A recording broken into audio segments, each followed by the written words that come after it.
सध्याच्या काळामध्ये एक अत्यंत गंभीर अशी समस्या आईवडिलांना जी भेडसावते आहे ती म्हणजे मुलं शाळेमध्ये गेल्यानंतर किंवा वाढत्या वयाची मुलं ही बऱ्याच प्रमाणामध्ये शिव्या किंवा अपशब्दांचा वापर करतात.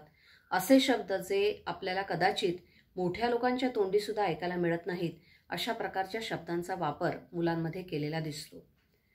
असं मूल ज्यावेळेला बोलायला लागतं त्यावेळेला पहिल्यांदा एक लक्षात घ्यायचं आहे की वाढत्या वयामुळे ज्या पीअर ग्रुपमध्ये मुलं असतात किंवा ज्या मुलांच्या गटामध्ये असतात त्या गटामध्ये आपल्याला मान्यता मिळावी, त्या मुलांनी आपल्या फ्रेंड्स सर्कलने आपल्याला कूल समजावं, आपल्याकडे त्यांचं लक्ष जावं किंवा आपणही त्यांच्यासारखेच आहोत हे दाखवून देण्याकरता म्हणून मुलं अशा प्रकारच्या शब्दांचा वापर करत असतात.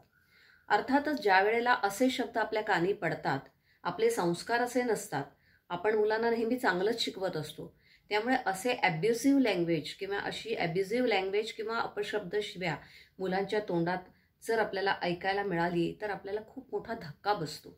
हा एक प्रकारचा कल्चरल शॉक असतो, सांस्कृतिक धक्का असतो आणि मग आपण अर्थातच मुलांवरती खूप संतापतो, ओरडतो, क्वचित प्रसंगी मारतो सुद्धा. पण हार्श होऊन खूप कडक बोलून काही प्रश्न सुटत नाही, उलट तो अधिक गुंतागुंतीचा होतो.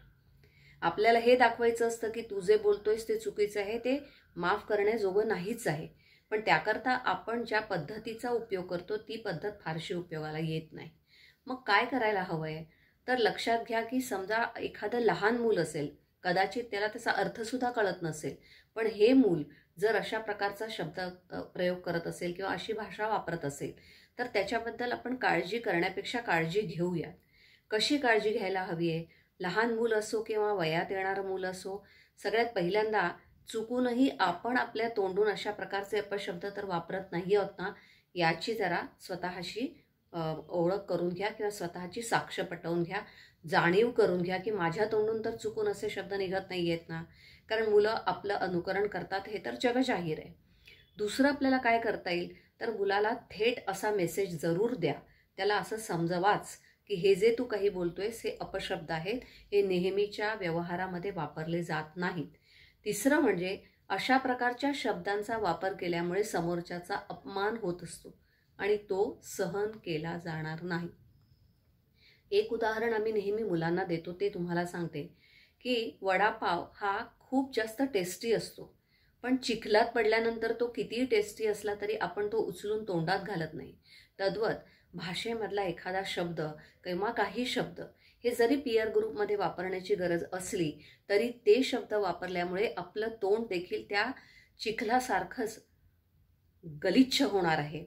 तेव्हा अशा प्रकारची भाषा वापरण्यासाठी आपल्याला आपल्या तोंडाचा उपयोग करायचा नाही आहे, कारण त्याच्यापासून लोकांपर्यंत जाणारा जो मेसेज आहे, तुझ्याबद्दलचं जे मत आहे ते खूप वाईट होऊ शकतं. हा मेसेज मात्र आपल्याला मुलांना नक्की सांगावा लागणार आहे.